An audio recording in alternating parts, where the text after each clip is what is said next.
ಈಗ ಅವರ ಮನಸ್ಸು ಸರಿಯಾಗಿಲ್ಲ ಕಣಮ್ಮ. ನೀನು ನಾಳೆ ಬಂದು ಭೇಟಿಯಾಗಮ್ಮ, ನಾಳೆ ಬಂದು ಭೇಟಿಯಾಗು.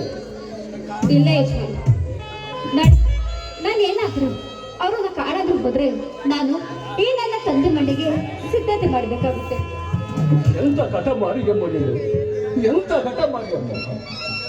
ಅವರೀಗ ತಮ್ಮ ತಾಯಿ ಸತ್ತ ಚಿಂತೆಯಲ್ಲಿ ಕೊರಗುತ್ತಾ ಕುಳಿತಿದ್ದಾರೆ. ಅದರಲ್ಲಿ ನಿಮ್ಮಂತವರ ಕಾಟ ಬೇರೆ.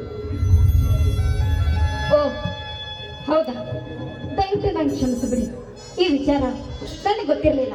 ಆ ನನ್ನ ತಂದೆ ದೈವದಲ್ಲಿದ್ದಂತಾಗಿ ನಾನು ಇದು ಬರ್ತೀನಿ. ಆಶಾ, ಇಲ್ಲಮ್ಮ ಲಿಂಗಜ್ಜ, ನನ್ನ ತಾಯಿ ಸತ್ತ ಚಿಂತೆಗಾಗಿ ನನ್ನಿಂದ ಬದುಕಬೇಕಾದ ಇವರ ತಂದೆಯನ್ನು ಬಲಿ ತೆಗೆದುಕೊಳ್ಳುವುದು ಯಾವ ನ್ಯಾಯ? ಆಶಾ, ಏನಾಗಿದೆಯಮ್ಮ ಗುರೂಜಿಯವರಿಗೆ?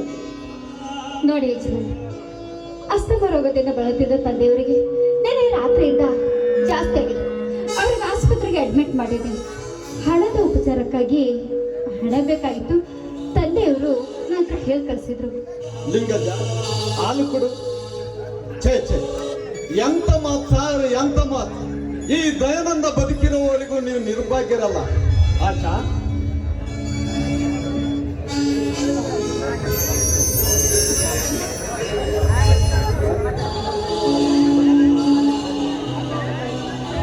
ಆಶಾ, ನಾಳೆ ಬಂದು ನಾನು ಗುರೂಜಿ ಅಂತ ಕಾಣ್ತೀನಿ, ಆಯ್ತೆ? ಆ ಸರಿ ಯಜಮಾನ್, ಹಾಗಾದ್ರೆ ನಾನೇನು ಬರ್ತೀನಿ. ಆಶಾ, ಹಾಲು ಕುಡಿದು. ಲಿಂಗಜ್ಜ, ಕೊಡು ಹಾಲು. ಬೇಡ, ಹಾಲು ಕುಡಿಯೋದಕ್ಕಿಂತ ಹೆಚ್ಚು ಹೊಟ್ಟೆ ತುಂಬಿದೆ.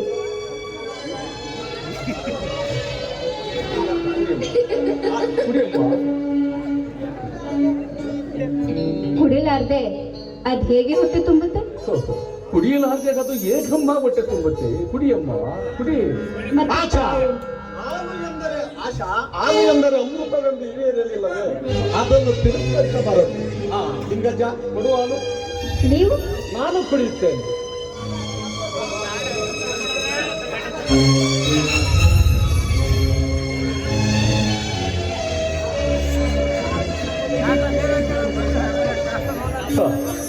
ನನ್ನಪ್ಪ,